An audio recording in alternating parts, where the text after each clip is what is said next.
नमस्कार दोस्तों, स्वागत है आपके अपने YouTube चैनल हिंदू ज्ञान मंथन में। आज की मेरी यह वीडियो मेरी माताओं और बहनों के प्रश्नों पर आधारित है।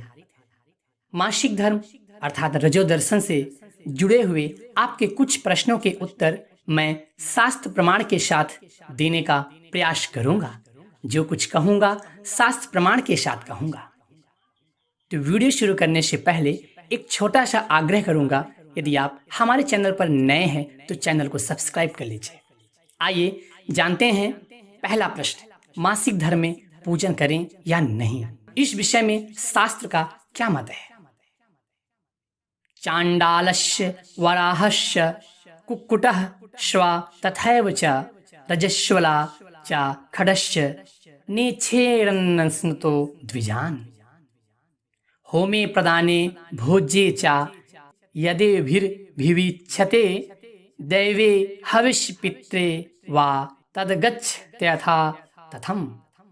अर्थात मनुस्मृति के अनुसार चांडाल, शुअर, मुर्गे, कुत्ते, रजस्वला स्त्री और छठे व्यक्ति नपुंसक को भोजन कर रहे ब्राह्मण की ओर नहीं देखना चाहिए। देवयज्ञ व पितृयज्ञ करते समय इन जीवधारियों के दर्शन करने से यह सब कार्य नष्ट हो जाते हैं।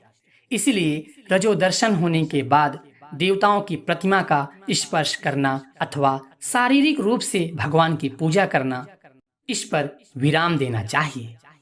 आप मन से भगवान के नाम का जाप कर सकती हैं, अर्थात मानसिक पूजा कर सकती हैं। हमारी माताओं बहनों का दूसरा प्रश्न होता है, मानसिक धर्म रजो दर्शन होने के बाद कितने दिनों तक भगवान की पूजा आदि नहीं करनी चाहिए। तो आइए जानते हैं इस पर शास्त्र का क्या मत है। प्रथमे अहनि चांडाली, द्वितीय ब्रह्मघातिनी, तृतीय रजकी प्रोक्ता, चतुर्थे अहनि शुद्ध्यति। शुद्धा भर्तुस चतुर्थे अहनि स्नानेन स्त्री रजस्वला, दैवे कर्मणि पित्रे च पंचमे अहन शुद्ध्यति। अर्थात स्कंद पुराण के अंतर्गत कहा गया है, रजो धर्म वाली स्त्री की पहले दिन चांडाली की संज्ञा दी गई है। दूसरे दिन उसे ब्रह्मघातिनी कहा जाता है। तीसरे दिन उसे रजकी कहा जाता है और चौथे दिन वह खुद को शुद्ध करती है। रजस्वला स्त्री चौथे दिन स्नान करके शुद्ध हो जाती है और पांचवें दिन वह भाग्य के संस्कारों और पितरों के संस्कारों में तथा देव पूजन आदि कार्यों के लिए प्रयुक्त हो जाती है। परंतु कोई कोई देव पूजन, हवन आदि कार्यों के लिए छठवां और सातवां दिन भी लेती हैं।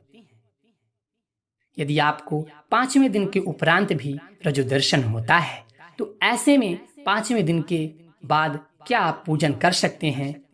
तो इस प्रश्न पर शास्त्र ने निर्णय सिंधु में जो अपना मत दिया है उसे सुनिए, उसे मैं आपके सामने रख रहा हूँ। कानिचिद दिनानि रजो यदिनु वर्तते तदा तन्नि वृन्ति पर्यंतम दैवपि त्रयोर्ण शुद्धे। अर्थात 5 दिन के उपरांत भी अगर आपको थोड़े थोड़े रूप में रजो दर्शन हो रहे हैं तो 5 दिन के उपरांत भी देव पूजन आदि कार्य शारीरिक रूप से नहीं करना चाहिए, क्योंकि जब तक रजो दर्शन पूर्णतः शांत ना हो जाए, रुक ना जाए, तब तक हमको देवादि कार्य, पितरादि कार्य नहीं करना चाहिए। देखिए मेरी माताओं बहनों, मैं ये नहीं कह रहा हूँ, जो हमारे शास्त्रों में लिखा है वही मैं आपको सुना बता रहा हूँ।